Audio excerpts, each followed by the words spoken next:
வணக்கம். Welcome to கதை திரட்டு. இந்த வீடியோவில் நம்ம என்ன கதை கேட்க போகிறோம்னா, எழுத்தாளர் பிவிஆர் அவர்கள் எழுதிய ஓடும் மேகங்கள் கதையின் 16வது பகுதி.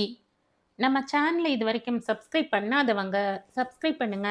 பக்கத்தில் இருக்கிற பெல் ஐக்கானை கிளிக் பண்ணி ஆன்கிற ஆப்ஷனை ப்ரெஸ் பண்ணுங்க. ஸோ தட் நான் போடுற கதைகளை உடனுக்குடனே நீங்கள் கேட்கலாம். வாங்க கதைக்குள்ளே போகலாம். ஸ்ரீதருடைய வீட்டை அடையும் போது மணி 8:30. அக்கம் பக்கத்தில் ஆள் அரவமே இல்லை. எதிர் வீடு தெருவை தாண்டி ஒரு மேட்டில் இருந்தது. சைக்கிளை திண்ணையில் சாத்திவிட்டு ஹாலுக்குள் பிரவேசித்தான் அப்போ. ஒரு சோஃபாவில் உட்கார்ந்து 2 கால்களையும் தூக்கி போட்டு கொண்டான்.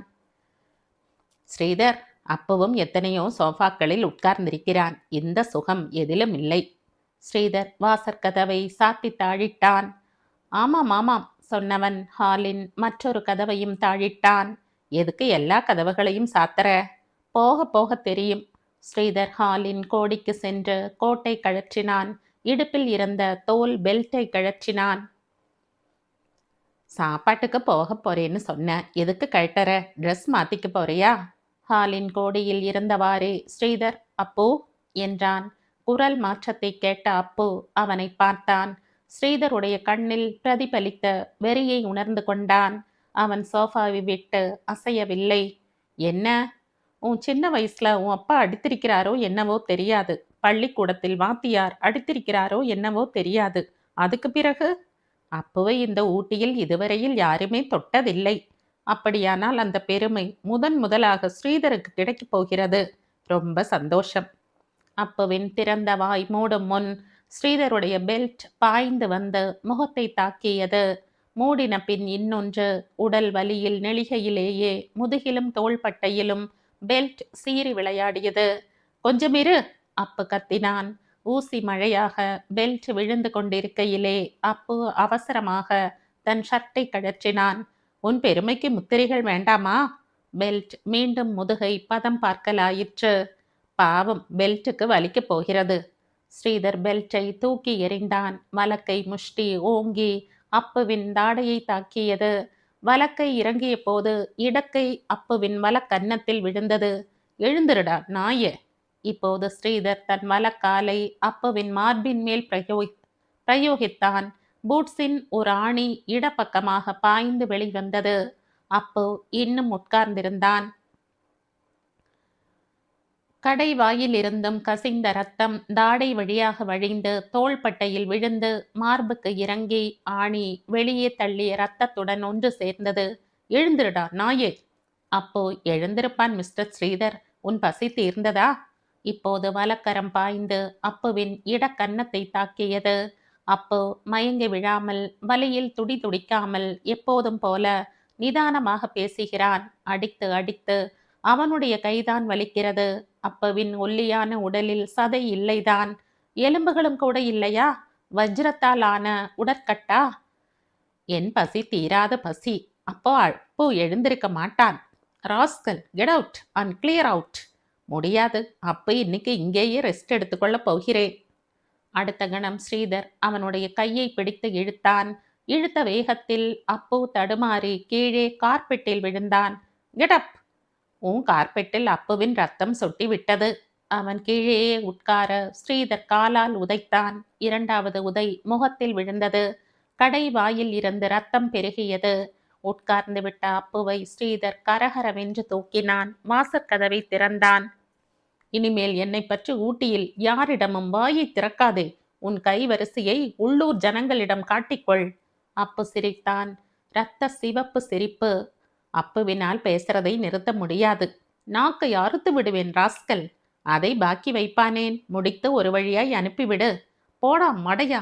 அப்பு போகிறான். அந்த இரத்தக்கரையை எல்லாம் இன்னைக்கே துடைத்து அலம்பிவிடு. அப்பு இப்போ செத்து போயிட்டா போலீஸுக்கு ருசு கிடைத்து விடும். ஹால் கதவு தடால் என்று சாத்தப்பட்டது. இருட்டில் தடுமாறிய அப்பு மெதுவாக எழுந்தான். கால் நிற்கக்கூட கஷ்டப்பட்டது. இடுப்பில் வலி இம்சித்தது. ஒரு நிமிஷம் நின்றவன் அடுத்த கணம் கதவை தட்டினான். என்ன வேணும் ராஸ்கல்? அப்பு கர்ச்சீப்பை சோஃபாவிலேயே விட்டுவிட்டான். ஜன்னல் வழியாக ஒரு கைக்குட்டை வந்து திண்ணையில் விழுந்தது. அப்பு அதை பத்திரமாக பேண்ட் பாக்கெட்டில் போட்டுக்கொண்டு அவிழ்ந்த ஷர்ட்டை தோளில் மாட்டிக்கொண்டான். சைக்கிளை தள்ளிக்கொண்டு அப்பு நடக்க ஆரம்பித்தான். கண்கள் இருண்டன. உடல் தள்ளாடியது. இடது முழங்கால் உடலை விட்டு கழன்று விட்டது போன்ற பிரம்மை. தாடை வீங்கி 1000 ஊசிகள் சேர்ந்து குத்தின. மார்பின் இடப்புறத்தில் வண்டு துளைத்தது போல வலி. அச்சம்மாவின் வீட்டை அடைந்த அப்பு சைக்கிளை வாசலில் தள்ளிவிட்டு அறைக்குள் விழுந்தான். அச்சம்மா, அப்புவா? என்ன உன்னை 2 நாளா காணல? நேத்து போகம்மா கோத்தகிரியிலிருந்து வந்தாள். இப்போ சாப்பிடுகிறாள். இப்போ ஒரு செம்பு நிறைய தண்ணி கொண்டா, பச்சை தண்ணி. அப்புவின் குரலில் ஒலித்த முனகல் புதுமையாக இருந்தது. எதற்கு அப்பு தண்ணீர் கேட்கிறான்? அச்சம்மா வந்தாள். ஐயோ அப்பு, என்னடா அது? அடுத்த வினாடி போகம்மா சாப்பாட்டை மறந்து ஓடோடி வந்தாள். சுருண்டு கிடந்த அப்புவின் கண்கள் அகலத் திறந்தன. முகத்திலும் மார்பிலும் இருந்த இரத்த கரைகளை கண்டு திடுக்கிட்டு போகம்மா நிற்க, அச்சம்மா மீண்டும் ஐயோ என்று கத்தினாள். போகம்மா கை அலம்ப உள்ளே ஓட, முதல்ல தண்ணி கொண்டா அச்சம்மா என்றான் அப்பு. உன்னை ஆறுடா ராஜா அடிச்சான்? தோள்பட்டையெல்லாம் தழும்பு தெரியறதே. யாரும் அடிக்கல அச்சம்மா. அப்பு சைக்கிள்ல இருந்து கீழே விழுந்தான், அவ்வளவுதான். தண்ணி எங்க? தண்ணீருடன் வந்த போகம்மா அப்புவை பார்த்தாள். அப்போ நீ பொய் சொல்ற என்றாள் அவள். அப்போ கண்ணை மூடினவன் தான். மறுநாள் சாயங்காலம்தான் கண் திறந்தான். ஆனால் அதற்குள் ஒரு தீ ஊட்டியில் மூண்டெழுந்து விட்டதை அறிந்தான். அப்பு அடிபட்டு உணர்வின்றி கிடக்கிறான் என்ற செய்தி காட்டு தீ போல பரவிவிட்டது. அச்சம்மா அழ, அப்புவின் முதுகுக்கும் தோளுக்கும் போகம்மா ஒத்தடம் கொடுக்க, பக்கத்து வீட்டில் குடியிருக்கும் வாட்ச்மேனின் மனைவி டாக்டரிடம் ஓடினாள். டாக்டருடைய காம்பவுண்டர் நாயர் தன்னுடைய மைத்துனனிடம் உடனடியாக சமாச்சாரத்தை தெரிவித்தான். அந்த மைத்துனன் நளினி இண்டஸ்ட்ரீஸில் ஒரு டிரைவர். அவன் கண்ணனிடம் ஓடினான். கண்ணன் இரவோடு இரவாக அப்புவை பார்க்க வந்தான். டாக்டர் வந்து போன பிறகு போகம்மாவின் சந்தேகம் தீர்ந்தது. அப்போ சைக்கிள் விபத்தில் சிக்கவில்லை. யாரோ தலைகால் தெரியாமல் நைய புடைத்திருக்கிறார்கள். கண்ணன் வந்ததும் அவள் எல்லா விபரங்களையும் கூறினாள். மௌனமாக கேட்டுக்கொண்டிருந்த அவன் அப்புவை பார்த்தான். அச்சம்மாவின் படுக்கையில் அப்பு கிடந்தான். மோவாயில் ஒரு பெரிய கட்டு. வலக்கன்னத்தில் கண்ணுக்கு கீழே ஒரு பிளாஸ்திரி. இடது முழங்காலில் ஒரு பெரிய பேண்டேஜ். மார்பின் இடப்புறத்தில் ஒரு கட்டு. கண்ணனுடைய கண்கள் கனத்தன. நெஞ்சில் இதுவரை அனுபவித்தறியாத ஒரு வலி. அப்புவை இந்த ஊட்டியில் கை தீண்டி அடிக்கக்கூடியவர் யாராக இருக்க முடியும்? அவனுடைய சலனமற்ற முகத்தை பார்க்கையிலேயே விடை மின்னலாக தெரித்தது. அதே சமயம் கோபமும் அவனுள் பொறியாக கிளம்பி ஜுவாலையாக வீசலாயிற்று. தன்னுடைய உடல் பதறுவதை அவன் உணர்ந்தான். ஒரு கணம் அது தன்னுடைய அனுமானம் தப்பாக இருக்கக்கூடாதா என்ற மனம் வேண்டியது. கண்ணன் எவ்வளவு நேரம்தான் அப்புவின் கால் மாட்டில் நின்று கொண்டிருந்தானோ அவனுக்கே தெரியாது. அப்புவை பார்க்க பார்க்க நெஞ்சின் வலி அதிகமாகிக் கொண்டே போனாலும் அவனுடைய கோலம் அவனை திகைப்பிலும் ஆச்சரியத்திலும் ஆழ்த்தியது. முகத்தில் கட்டுக்கள் இருந்த போதிலும், உடம்பெல்லாம் அடிபட்டு கிடந்த போதிலும் வலியில் முகம் சுருங்கவில்லை. ஒரு பச்சை குழந்தை மெய் மறந்து தூங்குவது போல இருந்தது. கண்ணனுடைய மௌனத்தை கலைக்க போகம்மா இஷ்டப்படாமல் போனாலும் அவன் வெகு நேரமாக சிலை போல் நின்றிருப்பதை அவளால் பொறுக்க முடியவில்லை. உட்காரு கண்ணா என்றாள் அவள். டீ போட்டு தரட்டுமா என்று கேட்டாள் அச்சம்மா. வேண்டாம் என்ற தலையை ஆட்டிவிட்டு கண்ணன் நகர்ந்தான். உசிருக்கு பயம் ஒன்றும் இல்லையே? போகம்மா தன்னுடைய இதயத்தின் வலியில் தழுதழுக்க கேட்டாள். முதலாக கண்ணன் பேசினான். அப்புவால் சாக முடியாது, அவனுக்கு சாக தெரியாது. அடுத்த கணம் அவன் வெளியேறினான். கண்ணா, இந்த பிள்ளையை யார் இப்படி அடிச்சிருக்காங்க என்று கேட்டாள் அச்சம்மா. கேள்வியே காதில் விழாதது போல கண்ணன் வெளியேறி ஜீப்பில் ஏறிக்கொண்டான். ஜீப்பை செலுத்திய டிரைவர், சார், இந்த வேலையை எனக்கு வாங்கி கொடுத்ததே அப்புதான். எத்தனை தடவை மகாலிங்கத்திடம் எனக்காக நடந்திருக்கிறான் தெரியுமா? என்றான். கண்ணன் சிரித்தான். அதில் வெறுப்பு புரை ஓடியது. இப்போ ஸ்ரீதர் வீட்டுக்கு போ என்றான். அவருக்கு நாளைக்கு சொல்லிக் கொள்ளலாம் சார். அவரும் பாவம் என்னைக்கே தெரிந்தா மனசுல கஷ்டப்படுவார் என்றான் டிரைவர். கண்ணன், நான் சொன்னபடி செய் என்றான். என்றுமில்லாத கடுமை வார்த்தையில் தோய்ந்திருந்தது. ஆனால் டிரைவரால் அதை உணர முடியவில்லை. இன்னைக்கு ராத்திரி அவரும் அப்புவுமா நடந்து போய் கொண்டிருந்தார்கள். அப்பு சைக்கிளை தள்ளிக்கொண்டே போனான். கண்ணன் வாய் திறக்கவில்லை. ஸ்ரீதரின் வீட்டை அடைந்தபோது மணி 11.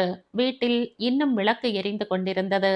மாதவன், நீ இங்கேயே இரு என்று டிரைவரிடம் கூறிவிட்டு கண்ணன் படி ஏறினான். முதல் தடவை கதவை தட்டிய போது குரல் ஏதும் கேட்கவில்லை. இரண்டாவது தடவை பலமாக தட்டினான். யாரது? உள்ளிருந்து குரல் வந்தது. நான் தான், கண்ணன். இப்போது குரல் கதவுக்கு மறுபுறத்தில் இருந்து கேட்டது. என்ன வேணும்? கதவை திற. முடியாது. என்ன வேணும்னாலும் நாளைக்கு வந்து பார். இப்போது மணி 11. உன்னை இப்போதே பார்த்தாக வேண்டும். சீக்கிரம் கதவை திற. வேண்டாம், இங்கே இருந்து போய்விடு. நான் உன்னை எச்சரிக்கிறேன். Get out of this place. Sridhar, பயமுறுத்தாதே. கதவை திற. மாட்டேன். திறந்தால் உனக்குத்தான் கஷ்டம். அப்புறம் நீயும் அப்பு மாதிரி ரத்தம் பெருக ஓடுவாய். கண்ணன் ஒரு கணம் யோசித்தான். பிறகு நிதானமான குரலில், ஸ்ரீதர், நீ இப்போ எத்தனை பெரிய ஆபத்துல மாட்டிக்கொண்டிருக்கிறாய் என்று உனக்கே தெரியாது. பொழுது விடிவதற்குள் ஊட்டியே உன் வீட்டு வாசலுக்கு வந்துவிடும். அப்புறம் போலீஸ் கேஸ் என்று நீ அழுவாய். கதவை திற. அடுத்த கணம் தடார் என்ற கதவு திறந்தது. நீ என்னை பயமுறுத்துகிறாயா? போலீஸ் கேஸ் என்று? ஸ்ரீதர் நிதானத்துடன் பேசவில்லை என்பதை கண்ணன் அவனை பார்த்ததும் புரிந்து கொண்டான். வழி மறித்து நின்ற அவனை தன் வலக்கையால் ஒரே தள்ளாக தள்ளிவிட்டு சோஃபாவை நோக்கி நடந்தான். ஒரு வினாடி நிலை குலைந்த ஸ்ரீதர் சமாளித்து கொண்டான். You are pushing me rascal என்று கத்தினான். கண்ணன் சோஃபாவில் உட்கார்ந்து கொண்டான். ஜமக்காலத்தில் சிதறிய இரத்தத் துளிகள் கண்ணில் பட்டன. ஸ்ரீதருடைய கத்தலை பொருட்படுத்தாமல், முதலில் உட்கார், உன் நன்மைக்குத்தான் சொல்கிறேன், உட்கார் என்றான். நீ இப்போ உட்கார்ந்திருக்கிற சோஃபாவில் தான் அப்புவும் உட்கார்ந்திருந்தான். பூட்ஸ் காலால் உதைத்தேன். அதிலேயே அவன் சுருண்டு விழுந்தான் சொல்லிவிட்டு ஸ்ரீதர் சிரித்தான்.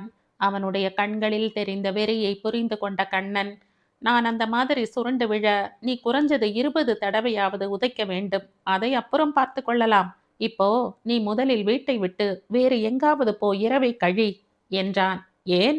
அப்புவை நீ அடித்திருக்கிறாய். ஆமாம். மனித வேட்டை ஆடுகிற புலி இந்த ஊட்டியில் இருந்தால் கூட அது அப்புவை தொடாது. நான் தொட்டுவிட்டேனே. அதன் விபரீத பலனை நீ எதிர்பார்த்திருந்தால் அப்புவின் நிழலை கூட தீண்டி இருக்க மாட்டாய். அப்பு என்ன மகாத்மா காந்தியா இல்லை புத்தரா? நான் அப்புவை பற்றி பேசுகிறேன். நீ தெய்வங்களை இழுக்கிறாய். என்ன விபரீத பலன்கள் உண்டாகப் போகிறது அதையும் பார்த்து விடுகிறேன். மிஸ்டர் ஸ்ரீதர், வேண்டாம். இந்த அர்த்த ராத்திரியில் நான் இவ்வளவு தூரம் வந்திருக்கிறேன் என்றால் விபரீதம் எவ்வளவு பயங்கரமாக இருக்கும் என்று நானே பயந்திருக்கிறேன் என்பதை கொஞ்சம் நினைத்துப்பார். Thanks mister Kannan. Now you can go. உன் முரட்டு பிடிவாதத்தில், உன்னுடைய திமிரில் என்ன பேசுகிறோம் என்று தெரியாமல் நீ பேசுகிறாய். ஸ்ரீதர், நான் சொல்றதை கொஞ்சம் கேளு. You better shut up. அப்போவுடன் நீயும் நானும் நெருங்கி பழகுகிறோம் ஸ்ரீதர். அதனால் அவனுடைய குறைகள் மட்டும் நமக்கு பெருசா தெரியறது. ஆனால் அவனை உடன் பிறந்த சகோதரனாகவும் பெறாத பிள்ளையாகவும் நேசிக்கிறவர்கள் இந்த ஊட்டியில் 100 கணக்காக இருக்கிறார்கள். எத்தனையோ பேருக்கு வேலை கிடைத்திருக்கிறது, கல்யாணமாகி இருக்கிறது. அவனுடைய உதவியால் எத்தனையோ பேர் சங்கடங்களில் இருந்து விடுபட்டிருக்கிறார்கள். அப்பு இது மாதிரி அடிபட்டு கிடக்கிறான். அதற்கு காரணம் நீதான் என்று தெரிந்தால் இவர்கள் எல்லோரும் ஒன்று சேர்ந்து விடுவார்கள். இந்த ஜன சமுத்திரத்தின் நன்றியும் விசுவாசமும் அன்பும் பெருகி எழும்போது அதன் அலைகள் உன்னை விழுங்கிவிடும். எங்காவது போய் தலை மறைவாக இரு. அப்பு குணமாகி பழையபடி நடமாட ஆரம்பித்த அப்புறம் வா. அப்புறம் அவனே அந்த சமுத்திரத்தை அடக்குவான். ஸ்ரீதர் சிரிக்க ஆரம்பித்தான். அந்த சிரிப்பில் வெறுப்பு, நையாண்டி, ஆனந்தம் எல்லாம் தாண்டவமாடின. சேரிங் கிராஸில் அப்புவுக்கு ஒரு சிலை எழுப்ப சொல்லு அந்த மகா சமுத்திரத்திடம். அப்பு குணமாகி நடந்தால் அவனுடைய காலை ஒடிப்பேன். கண்ணன் மெதுவாக எழுந்தான். ஸ்ரீதர் அவனுடைய நிதானமான வேகத்தை உணர்கையிலேயே தன்னுடைய தாடையை ஏதோ ஒன்று திடீரென்று தாக்குவதை உணர்ந்தான். கை தானாக தாடைக்கு ஓடியது. அடுத்த கணம் அவன் தன் அருகில் இருந்த சோஃபாவில் உட்கார்ந்தான். கண் மூடி திறக்கும் நேரத்தினுள் கண்ணன் தன்னை தாக்கிவிட்டான் என்பதை அவனால் எண்ணி பார்க்கவும் முடியவில்லை, நம்பவும் முடியவில்லை. ஸ்ரீதர், எப்படி இருக்கிறது? இது நான் ஓராள் கொடுத்த ஒரு குத்து. இதிலேயே நீ சரிந்து விழுந்து விட்டால் நாளை காலையில் ஃபேக்டரியில் வேலை செய்கிற தொழிலாளிகளும் கம்பெனிகளில் இருக்கிற பியூன்களும் சேர்ந்து கொடுக்கிற போது நீ எங்கே இருப்பாய்? கீழ் உதட்டின் ஓரத்தில் கசிந்த ரத்தத்தை துடைத்து கொண்டே ஸ்ரீதர் கண்ணனை பார்த்தான். நீ என்னை அடித்து விட்டாய். இது ஒரு சாம்பிள்னு காட்டத்தான் ஸ்ரீதர். வாய் வார்த்தையால் சொன்னேன், உன் மண்டையில் ஏறவில்லை. நான் 2000 ரூபாய் சம்பளம் வாங்குகிற இன்ஜினியர். இதை பற்றி அப்புவை தெய்வமாக நினைக்கிறவர்கள் கவலைப்பட மாட்டார்கள். ஜாக்கிரதை. இப்போ நான் எங்கே போகிறதாம்? ஒரு ஹோட்டலில் ரூம் பார். அதிகாலையில் மேட்டுப்பாளையம் போய்விடு. அங்கே இருந்து கோயமுத்தூர் பக்கம்தான். 10 நாளோ 15 நாளோ கழித்து வா. ஃபேக்டரி நான் மகாலிங்கத்திடமும் நளினியிடமும் சொல்லிக் கொள்கிறேன். அவர்களுக்கு இந்த விஷயம் தெரியுமா? இன்னும் சொல்லவில்லை. நாதனுக்கு, ராதிகாவுக்கு? நான் அப்புவை பார்த்துவிட்டு நேரே உன்னை பார்க்கத்தான் வந்திருக்கிறேன். ஏன் தெரியுமா? நாளைக்கு எல்லோருமாக சேர்ந்து உன்னை நார் நாராக கிழித்து போட்டு விடுவார்களே என்று பயந்துதான். சாமான்களை எல்லாம் என்ன செய்கிறது? அவசியமான துணிகளை மட்டும் எடுத்துக்கொள். பணத்தை இங்கே வைக்காதே. இந்த வேளையில் எப்படி தூக்கி கொண்டு போறது? எல்லாம் தயார் செய்து வை. என் ஜீப்பில் ஏறி வந்தால் நீ ஓடுவதற்கு நான் உதவியாகவும் உடந்தையாகவும் இருந்தேன் என்பார்கள். நீ கிடைக்காத ஏமாற்றத்தில் என்னை கிழித்து போடுவார்கள். சாமான்களை தயாராக எடுத்து வைத்து கொண்ட பிறகு சேரிங் கிராஸ் வரை நடந்து போய் டாக்ஸியை பிடித்து கொண்டு போ. இந்த வேளையில் டாக்ஸி கிடைக்குமா? சாதாரணமாக கிடைக்காது. ஆனால் வண்டிக்குள்ளேயே டிரைவர் தூங்கிக் கொண்டிருப்பான். போய் பார். ஸ்ரீதர் திடீரென்று அலுத்து கொண்டான். இந்த பாழாய் போகிற ஊட்டியில் ஏன் கால் வைத்தோம்னு ஆயிடுத்து. நீ கால் வைத்ததில் தப்பு இல்லை. அதை ஊன்றிக்கொள்ள முடியாதபடி நீயே உன்னை ஆக்கி கொண்டதுதான் தப்பு. உன் மனசை கட்டி போட உனக்கு தெரியவில்லை. காரணம், படிச்சிருந்தும் உன் மனசு பக்குவம் அடையவில்லை. எனக்கு புத்தி சொல்ற அளவுக்கு உன் மனசு பக்குவம் ஆயிடுத்து என்கிற நினைப்பா உனக்கு? அதை பற்றி இப்போ விவாதிக்கிறதுல புண்ணியம் இல்லை. நான் வருகிறேன். ஜாக்கிரதை. கண்ணன் வெளியேறுவதையே பார்த்து கொண்டிருந்த ஸ்ரீதர் கையில் இருந்து கை குட்டையை சோஃபாவிலேயே எறிந்துவிட்டு எழுந்தான். ஜீப்பில் ஏறினதும் டிரைவர், என்னங்க ஸ்ரீதர், எதுக்கு அப்புவை அடிச்சாராம் என்று கேட்டான். கண்ணனுக்கு தூக்கி வாரி போட்டது. உனக்கு எப்படி தெரியும் மாதவன்? நாங்க பேசுறதை கேட்டு கொண்டிருந்தாயா? என்ன மன்னிச்சிடுங்க. நீங்க ரொம்ப நேரமா கதவை திறன்னு சொல்லியும் அவர் திறக்கல. எனக்கு சந்தேகமும் பயமும் வந்துடுத்து. கடைசியா நீங்க உள்ள போய் கதவை சாத்தினதும் உங்களுக்கு ஏதாவது ஆபத்து வந்துடுமோன்னு கதவண்ட வந்து நின்ன. இப்போ எல்லாம் புரிஞ்சதா? கண்ணனுக்கு அழுவதா சிரிப்பதா என்று புரியவில்லை. புரிஞ்சதுங்க. ரொம்ப சரி. இனிமே மூச்சு விடாதே. நீயும் நானும் இங்கே வந்ததே யாருக்கும் தெரியக்கூடாது. மாதவன் வாயே திறக்கவில்லை. மனதில் ஸ்ரீதர் ஒரு என்ஜினியர், ஃபேக்டரியில் பெரிய பதவி வகிப்பவர், முதலாளிக்கு வேண்டியவர் என்கிற எண்ணங்கள் எல்லாம் மறைந்தன. அப்புவை கண் மூக்கு தெரியாமல் அடித்தவன் என்ற ஒரே நினைப்புதான் மேலோங்கி நின்றது. என்ன, நான் சொன்னதுக்கு பதிலே இல்லை? மூச்சு பேச்சு இருக்கப்படாது மாதவன். அதை பத்தி இப்பென்னங்க என்றான். அவனுடைய மழுப்பலில் தன்னுடைய தோல்வியை கண்டான் கண்ணன். ஜீப் நகர ஆரம்பித்தது. மழையும் தூறலுடன் தொடங்கியது. கண்ணன் சென்ற பின் ஸ்ரீதர் மெதுவாக நடந்து வாசற்கதவை தாழிட்டான். தன்னுடைய கையும் காலும் நடுங்குவதை உணர்ந்த போது அவனுக்கு வெட்கமாக கூட இருந்தது. மனம் ஏன் பயப்படுகிறது? நினைக்க நினைக்க நடந்ததெல்லாம் கனவு என்றும், திடீரென்று விழித்து கொள்ளவே உடல் பயத்தில் நடுங்கி வேர்க்கிறது என்றும் தோன்றியது. மீண்டும் சோஃபா வண்டை வந்தபோது அப்புவின் இரத்தக்கரையும் சோஃபா மீது அவன் தூக்கி எறிந்திருந்த கைக்குட்டையில் கரை ஏறியிருந்த அவனுடைய இரத்தமும் நடந்தவையெல்லாம் கனவல்ல, உண்மை சம்பவங்களே என்ற மண்டையில் அடித்தன. அந்த கணமே, ஏன் அப்புவை அடித்து இப்படியொரு வம்பை நம் வீட்டு வாசலுக்கு இழுத்து கொண்டு வந்தோம் என்று கூட மனம் கசிந்தது. பக்கத்து அறைக்குள் அவன் சென்றான். துணிகள் அங்கும் இங்குமாக சிதறி கிடந்தன. மேஜை மேலும் அலமாரியின் உள்ளும் எத்தனையோ பொருள்கள் இருந்தன. ஜெர்மனியில் வாங்கிய கேமரா, லண்டனில் வாங்கிய ரெக்கார்ட் பிளேயர், ஐரோப்பிய சங்கீதத்தை எழுப்பும் தட்டுகள், ரேடியோ என்ற எத்தனையோ சாமான்கள். எதை எடுத்துக்கொள்வது, எதை விட்டு போவது? திடீரென்று வீட்டை புறக்கணித்துவிட்டு உயிருக்காக ஓடுகிறவனுடைய நிலையில் தான் இருப்பதை ஸ்ரீதர் உணர்ந்தான். கடைசியில் கண்ணன் சொல்லிக் கொடுத்தது போல ஒரு பெட்டியில் 10 நாட்களுக்கு தேவையான துணிகளை மட்டும் எடுத்து வைத்து கொண்டான். பெட்டியை மூடிய பிறகு ஏதாவது வைக்க மறந்து போய் விட்டோமோ என்று எண்ணி பார்த்தான். எதுவும் ஞாபகத்துக்கு வரவில்லை. அவன் கதவை திறந்தபோது மழை நன்றாக பெய்து கொண்டிருந்தது. குளிர் ஊசியாக குத்தியது. இந்த மழையில் குடையுடன் நடந்தாலும் காற்றின் வேகத்தில் முழங்கால் வரை நனைந்துவிடும் என்று தோன்றியது. அவனுக்கு என்ன செய்வது என்று தெரியவில்லை. மழையின் வேகம் ஒரு மாதிரி அடங்கும் வரை காத்து கொண்டிருக்க வேண்டியதுதான். வேறு வழி இல்லை என்று தன்னுள்ளேயே முணுமுணுத்துக் கொண்டான். வாசற்கதவை சாத்திவிட்டு சோஃபாவில் உட்கார்ந்தான். திடீரென்று அப்புவின் உருவம் கண்முன் தோன்றியது. தன்னையும் மீறிய வெறியில் அப்புவை அடித்து விட்டதை நினைத்து பார்த்தான். மார்பில் காலால் உதைத்தானே, அந்த உதை எதிர்பார்த்ததற்கு அதிகமாகவே காயத்தை ஏற்படுத்தி விட்டதா? அப்பு இப்போது எந்த நிலையில் இருக்கிறான்? அவனிடம் சிக்கிக் கொண்டிருக்கையில் அப்பு பேசிய பேச்செல்லாம் அவனுடைய சுபாவத்தை ஒட்டியே இருந்தது. இரண்டொரு தடவை சிரிக்கவும் சிரித்தான். அப்படியானால் அவனுடைய உடலுக்கு வலியே தெரியவில்லை என்றுதான் அர்த்தமா? அல்லது எல்லா அடிகளையும் உதைகளையும் தாங்கிக் கொண்ட பின் உடல் வலியில் வீழ்ந்து விட்டதா? திடீரென்று அப்பு உயிர் பிழைக்காமல் போய்விடுவானோ என்ற கேள்வியும் சந்தேகமும் அவனுள் தோன்றியது. அந்த கணமே புது பயம் புகுந்து நடுங்க செய்தது. ஸ்ரீதரை கைது செய்வார்கள். கொலை குற்றம் அவன் மீது சாட்டப்படும். ஊட்டியே திரண்டு வந்து அவனுக்கு எதிராக சாட்சி சொல்லும். நீதிபதி ஸ்ரீதருக்கு கொலை செய்யும் எண்ணம் இல்லை, அவனுடைய வெறியில் தான் அப்புவை அடித்திருக்கிறான் என்று தீர்மானம் செய்வார்.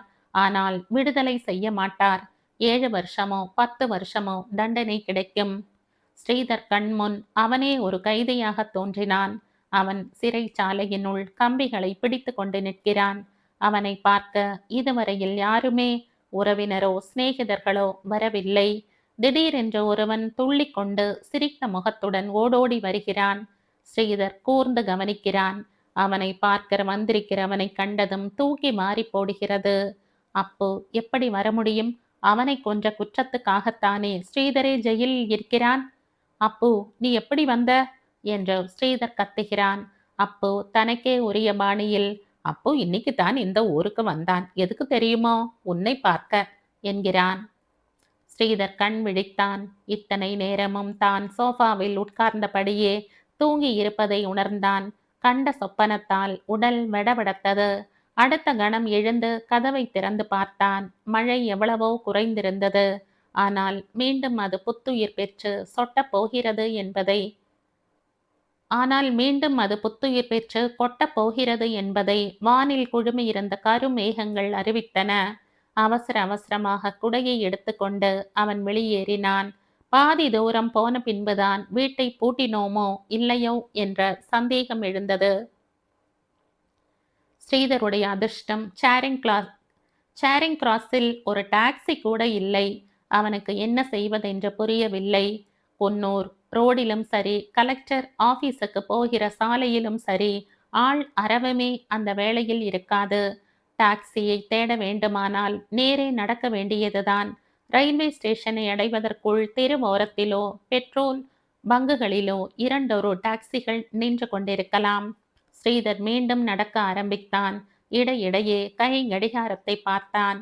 நீல ஒளியில் 12:30, 12:36, 37 என்று கடிகாரம் நேரத்தை நகர்த்தி கொண்டிருந்தது. சினிமா தியேட்டருக்கு எதிராக அம்பாசிடர் ஒன்று நின்று கொண்டிருந்தது. குளிரில் விரைத்து போய்க் கொண்டிருந்த உடம்பில் திடீரென்று சூடு ஏறியது. டாக்ஸிக்கு பக்கத்தில் நின்று கொண்டு உள்ளே எட்டி பார்த்தான். ஒருவன் இந்த உலகத்தின் பிரக்ஞையே இல்லாமல் பின் சீற்றில் உடலை குறுக்கி வளைத்து தூங்கிக் கொண்டிருந்தான். ஸ்ரீதர் அவனை எழுப்புவதற்குள் ஒரு யுகமே தோன்றி மறைந்து விட்டது. என்ன சார் வேணும்? டாக்ஸி வேணும்பா. டிரைவர் இல்லைங்க. நீங்க? எனக்கு ஓட்ட தெரியாது. ஸ்ரீதர் ஏமாற்றத்துடன் மேலே நடக்க ஆரம்பித்தான். ரயில்வே ஸ்டேஷன் வரை ஒரு டாக்ஸியும் தென்படவில்லை என்றால் ஸ்டேஷனுக்கு முன் நின்று கொண்டிருந்த 2 வண்டிகளுக்கு டிரைவர்கள் கிடைக்கவில்லை. அவர்கள் வண்டிகளை ஸ்டேஷனில் விட்டு ஓய்வெடுக்க தத்தம் வீடுகளுக்கு சென்று விட்டார்கள் என்று தெரிந்தது. ஒரு நிமிஷம் ஸ்டேஷனிலேயே இரவை கழித்து விடலாமா என்று ஸ்ரீதர் யோசித்தான். அடுத்த கணமே அந்த யோசனையை கைவிட்டான். ஏற்கனவே பேண்ட் சிறிது நனைந்திருந்தது.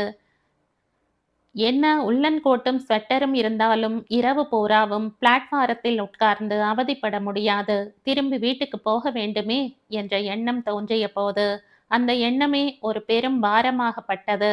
குறைந்தது 3 மைல் தூரமாவது இருக்கும். தன்னைத்தானே வெறுத்து கொண்டே கை கடிகாரத்தை பார்த்தான். 1:15. ஸ்ரீதர் நடக்க ஆரம்பித்தான். உள்ளம் மட்டும் திசை தெரியாமல் ஓடிக்கொண்டே இருந்தது. வீட்டை அவன் அடைந்தபோது 2 அடித்து 20 நிமிடங்கள்.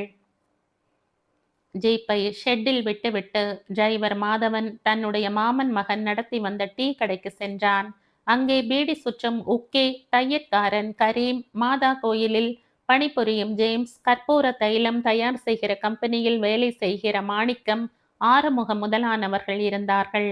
செய்தி அவர்களிடையே முதலாக பரவியது. அதன் பின் ரயில்வே போர்ட்டர்கள் சிங்காரமும் வேலுவும் பங்க் கிளீனர் முத்துவும் விஷயத்தை தெரிந்து கொண்டார்கள்.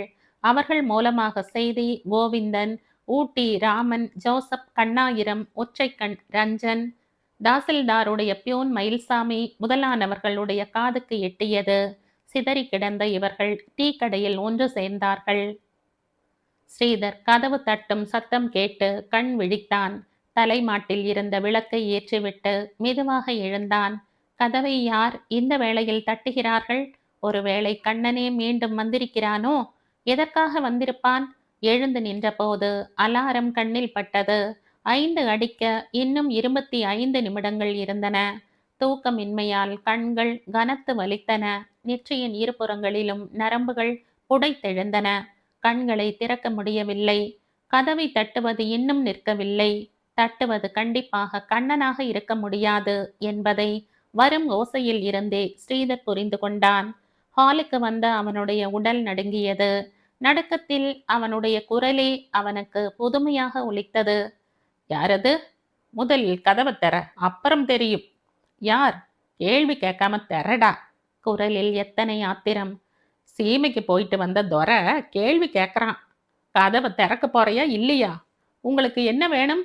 கதவை உள்ளே தாழிட்டு இருந்தாலும் ஸ்ரீதருக்கு அதை நெருங்கவும் தைரியம் வரவில்லை. அப்புவுக்கு என்ன வேணும்னு நீ நினைச்சு கொடுத்த? அதை இப்போ உனக்கு நாங்க திருப்பி தர வந்திருக்கோம். அப்பு மேலப்பட்ட விரலை நசுக்க வந்திருக்கோம். விரல்னு சொல்லாதடா முட்டாள், கைகள்னு சொல்லு. அந்த கையை ஒடிக்க வந்திருக்கோம். ஸ்ரீதருக்கு குலை நடுங்கியது. தக்க தருணத்தில் கண்ணன் வந்து எச்சரிக்கை செய்தான். அவனுடைய துரதிர்ஷ்டம் டாக்ஸி கிடைக்கவில்லை. ஒரு வினாடி யோசித்தானே. ரயில்வே ஸ்டேஷனிலேயே இரவை கழித்து விடலாம் என்று. அதையாவது செய்திருக்கலாம். இப்போது என்ன செய்வது? அவனை இப்போது யோசிக்கவும் விடாமல் பல குரல்கள் ஒருங்கே சேர்ந்து கத்திக் கொண்டிருந்தன. அவனுடைய மௌனத்தை வெளியில் நிற்கிறவர்கள் எப்படி புரிந்து கொண்டார்களோ அவர்களும் திடீரென்று ஒரு வினாடி மௌனமானார்கள். மௌனத்துக்கு பிறகு ஒருவன், இப்ப நீயா திறக்கலன்னா கதவை நாங்களே உடைச்சுடுவோம் என்றான். அடுத்த கணம் ஸ்ரீதர் பேண்டையும் கோட்டையும் மாட்டிக்கொள்ள ஆரம்பித்தான். கண்ணாடி ஜன்னல் எல்லாம் தவிடு பொடியாகிவிடும். குரல் உள்ளறையில் லேசாக கேட்டது. ஏற்கனவே தயாராக வைத்திருந்த பெட்டியை ஸ்ரீதர் தூக்கி கொண்டு வெளியேறினான். இன்னும் 3 நிமிஷம், அதுக்குள்ள திறக்கலைனா? ஒருவன் ஆரம்பிக்க இன்னொருவன் வீட்டுக்கு தீ வச்சுடுவோம் என்று முடித்தான். ஸ்ரீதருடைய காதில் இப்போது எதுவுமே விழவில்லை.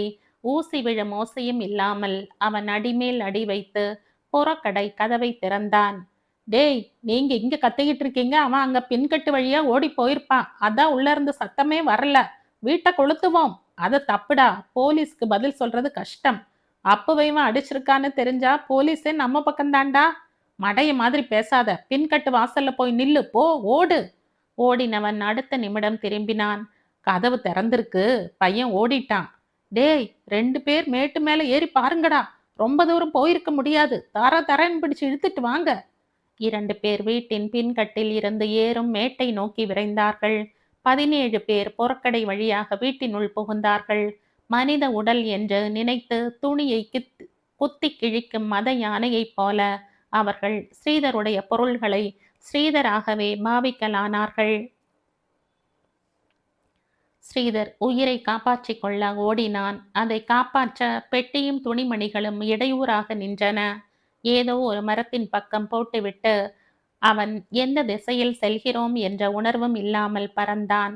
மேடும் சரிவும் ஏறி இறங்கி ஓடி ஓடி களைத்து போன அவன் கடைசியில் ஒரு தெருவுக்கு வந்தான். அது எந்த தெரு, எந்த பக்கமாக போனால் எங்கே போய் சேரும் என்று அவனுக்கு தெரியவில்லை.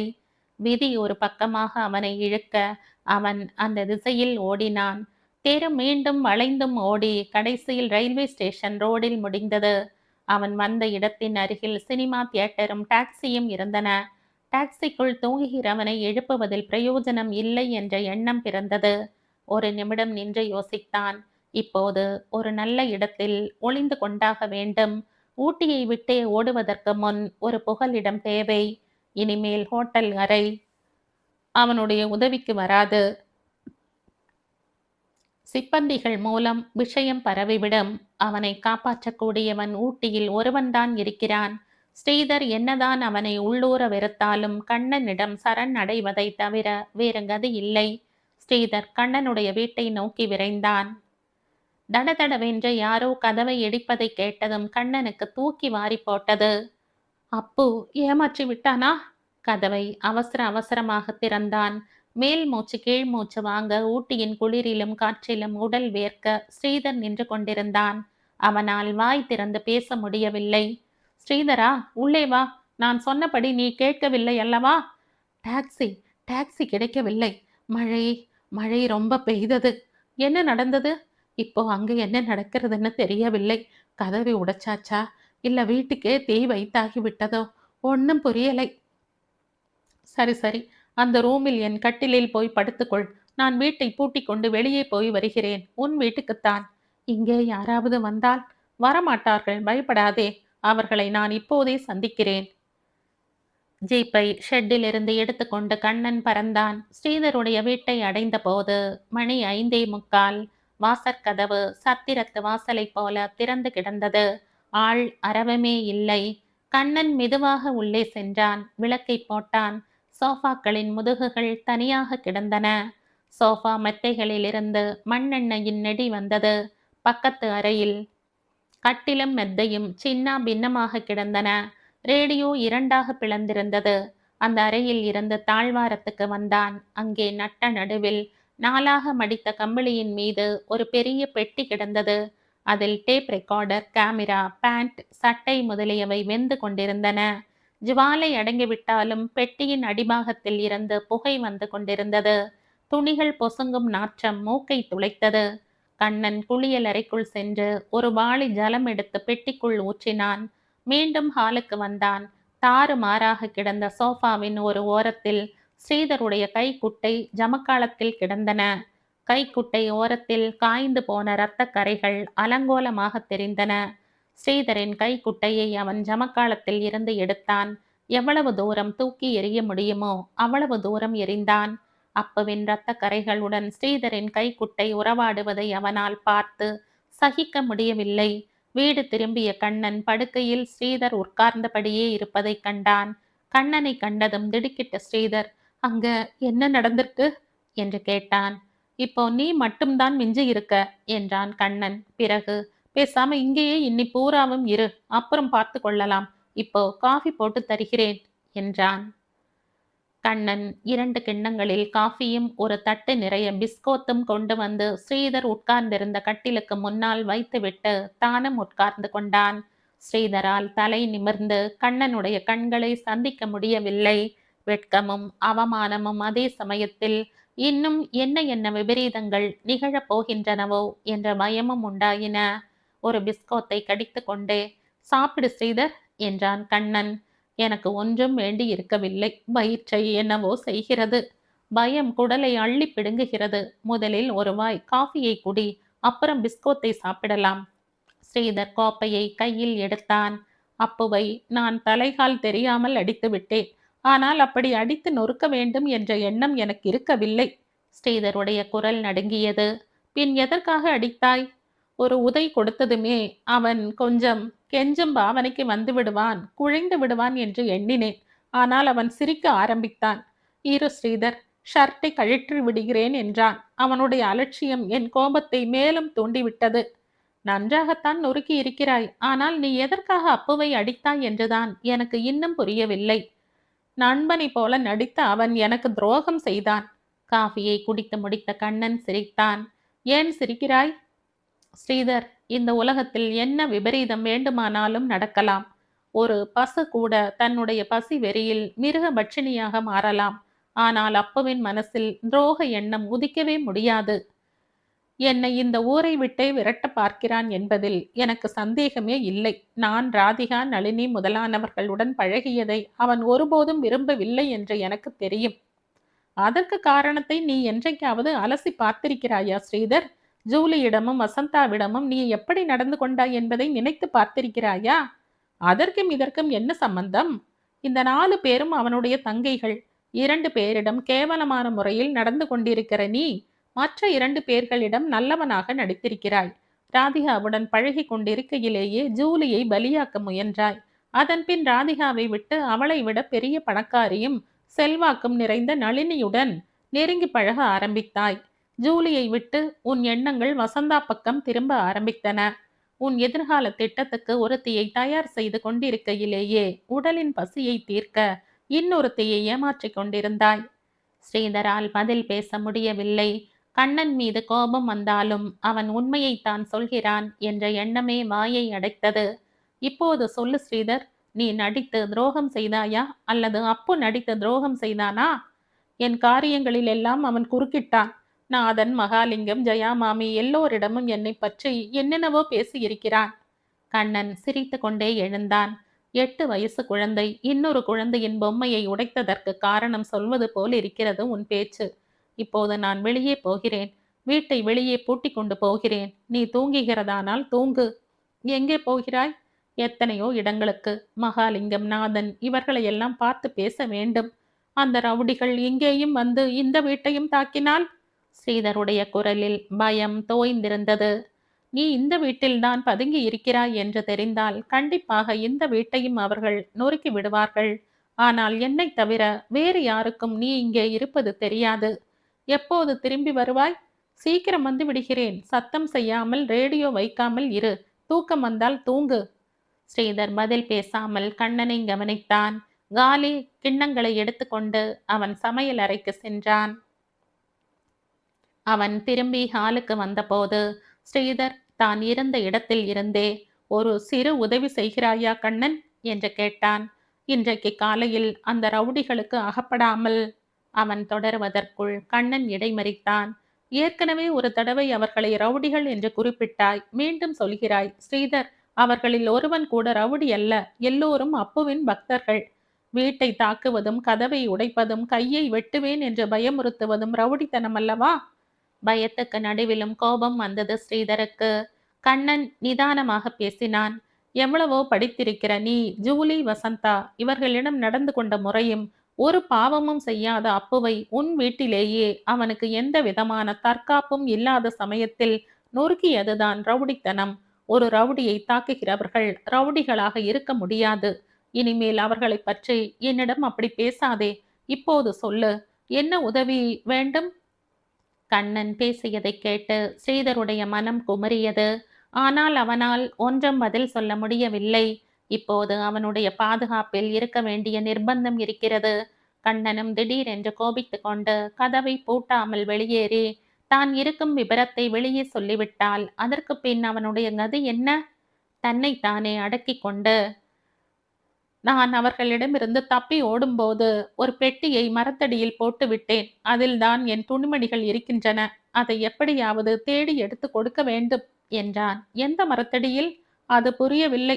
என் வீட்டுக்கு பின்னால் ஒரு மேடு இருக்கிறதல்லவா? மேட்டை தாண்டியதும் தோப்புக்குள் ஒரு ஒற்றையடி பாதை போகிறது. லெதர் பெட்டி, நீல உரை போட்டது. தேடி பார்க்கிறேன் என்ற கண்ணன், நான் போய் வரட்டுமா என்று கேட்டான். ம்.